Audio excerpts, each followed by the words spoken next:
Hi, I'm Fred Porter with Porter Real Estate, and I'm down here with Issac Nickelson in Superior, and he's building a house down here, and we're here to talk about the house and the whole construction process today. Yeah, thanks, Fred. So welcome. Yeah. Thank you. Hey, tell us a little bit about your project here. So this is our project in Superior on Monroe Way. We've got a custom home we're working for some clients that the original house here was actually a burn down, unfortunately, in the Marshall Fire. There was a couple homes here on the end of the cul-de-sac that caught an unfortunate ember and caught fire. So we are not working for the original owner. We're actually working for a new owner that came in and purchased the property, and we're developing their dream home here on the lot. That's amazing to me. If you look around here, there are no other burned homes besides these two, so it's pretty amazing that they catch an ember in the gutter or something, maybe. Or? It could be, and you know, some of that too is some of the older way of building and construction. Some of the things we're doing nowadays are around kind of protecting of wildfires and things like that. We certainly incorporate into our builds, and something we're excited to incorporate into this one. Cool. So do you guys do building in what they call, I think it's the WUI, the Wildland Urban Interface Code? Yeah. We do, yep. So and that kind of entails a lot of different details. You know, things around whether it's siding or things around protecting your gutters. A lot of materials and a lot of kind of methods go into that to actually meet those codes and help better protect against wildfires. Very cool. So it's kind of hardening the house to protect it. Yeah. Good. So tell me a little bit about this house. How many square feet is it? How many stories? Yeah. I see you've got an elevator in there. See, this one's pretty amazing. Yeah, this one's a unique build. Very customized for the family that's going to live here. There's some special needs and some things that we are incorporating into this build with zero entry home. We've got an elevator, some things that make it easy for the family and kind of their lifestyle.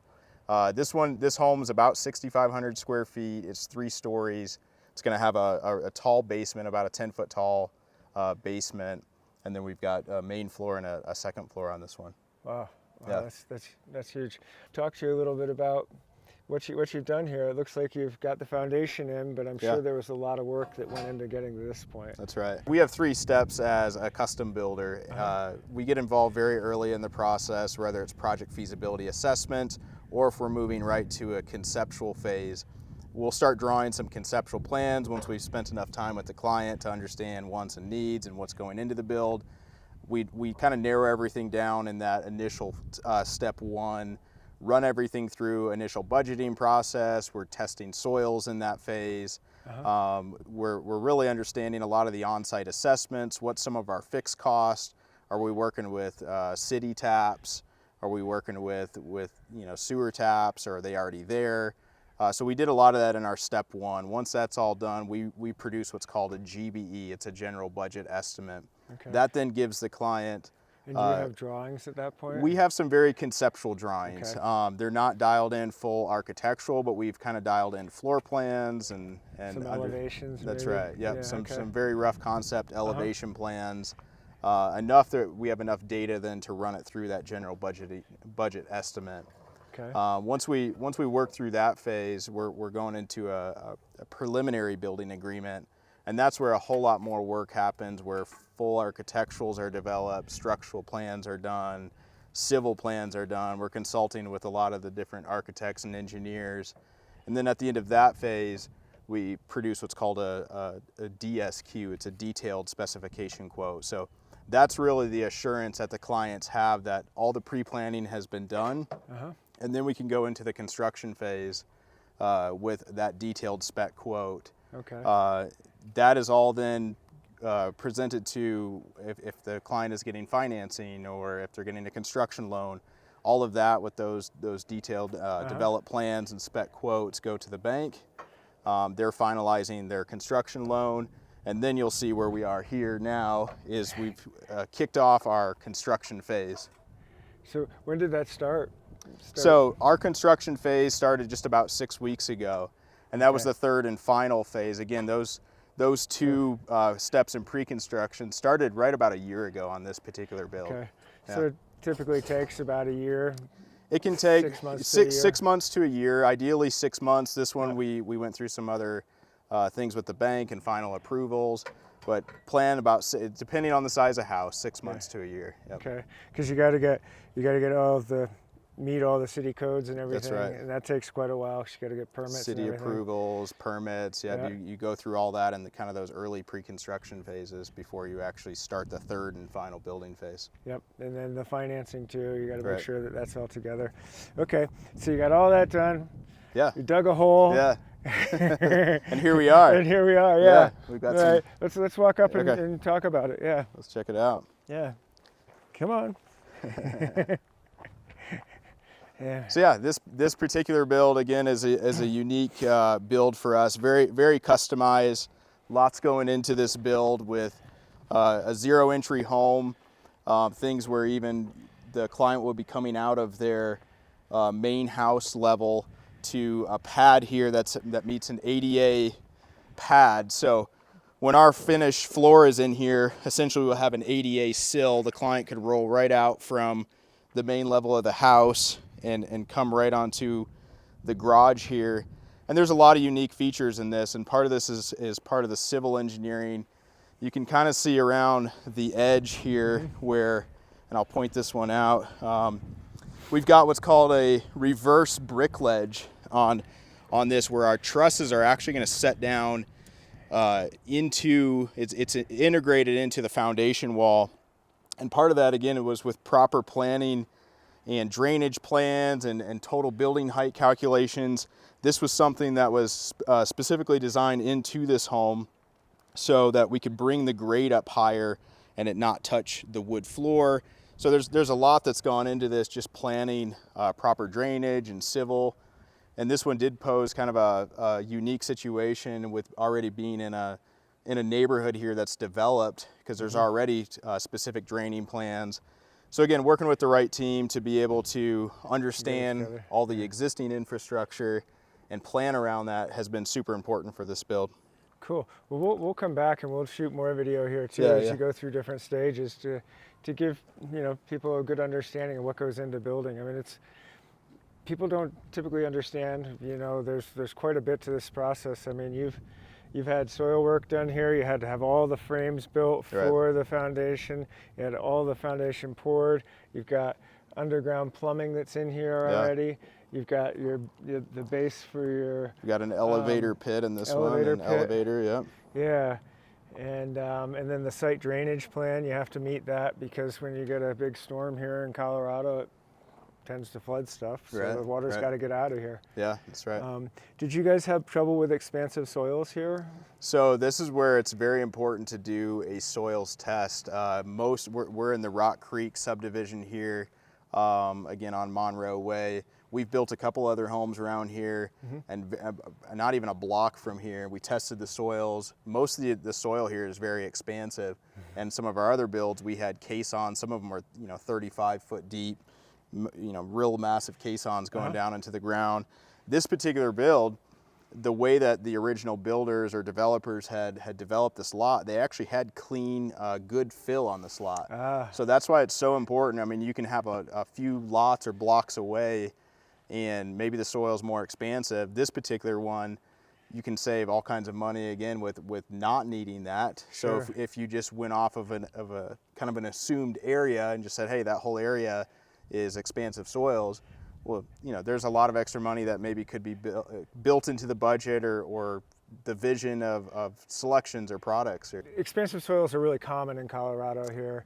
And when people say that, not a lot of people understand what expansive soils means. Right. What does that mean to you, and what do you do to design around that so that your foundations don't crack and your flat work? So a lot of what we have here in the soils in Colorado is actually there's a bentonite in the soil, and what that actually what happens is when the ground gets wet, when the groundwater falls, it seeps into the ground.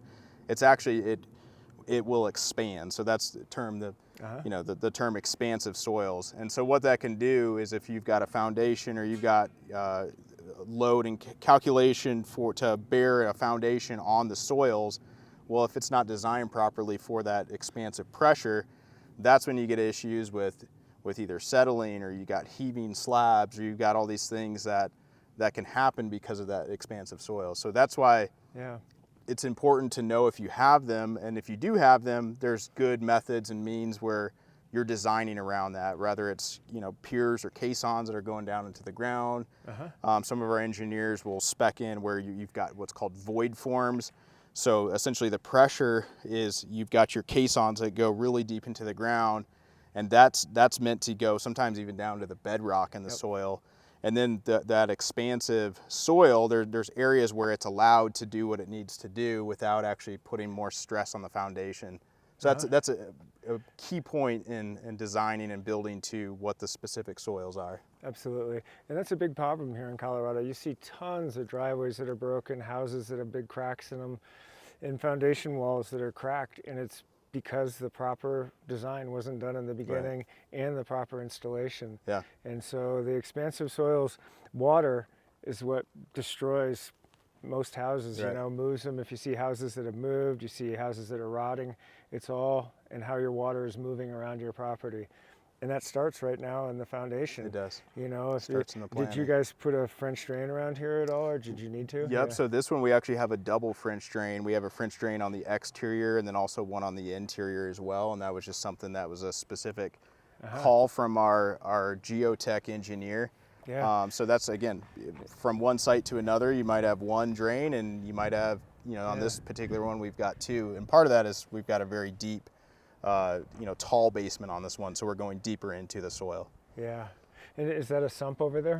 That is, yep. So we've got that blue sump. So we'll have an active sump pump in here that actually everything runs then back to that sump there. Cool. What do you have here? Is that just another room that's going to go off the back? So this is a back patio here. Okay. Again, we're a little bit limited on our layout here with making everything come together. But yeah, there's going to be a nice back patio here. We're going to have a nice little outdoor kitchen, a big 3-panel kind of slider door where we'll have some view to the outside. Cool.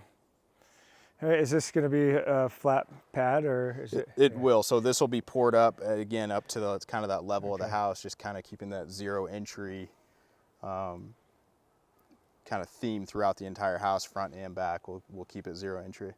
You know, I'm looking at your foundation here, and the walls look really nice. You know, I see a lot in you know, tract homes or homes that are built, you know, in succession and developments. And you'll see a lot of cracks in there and a lot of chunks and a lot of missing area. But yours are nice and really uniform. You don't see many bubbles in there at all. I'm imagining there are different strengths and qualities of concrete. They are. So Can you guys talk about that a little bit? So as a custom builder, there's things that we do. You know, some might say it's overkill, but really we don't like to ride that line of you know, is it good enough?